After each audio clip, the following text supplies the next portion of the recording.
Well, one of the things that you learn when you're turning is how to get a nice clean cut all the way through in the bottom of the bowl. And if you notice, when I approach this, I'm going to be coming down the bowl and then riding the bevel across, and you've got it, flute is open at this point at an angle, because I'm going to make a cross cut. And as I get towards here, I'm going to turn it. As you can see, this is turning so that it goes in almost straight up when you get to this point at the end.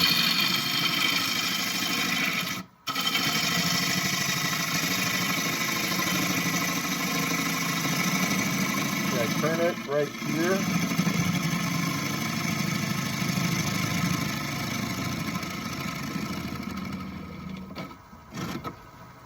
And what that does is that helps you keep control, and it also takes off some of the pressure. When you try and come out this way in the bowl, you're actually causing the bowl to bend just a little bit, and it can affect your tenon and can actually cause the bowl to come flying off.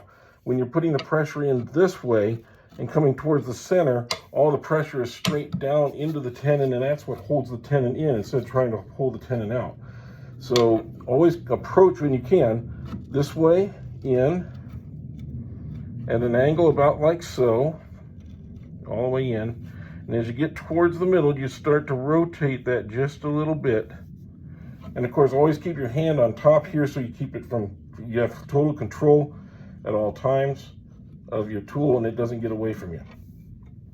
And if you like this video, please press the like button and take a look at some of our other videos.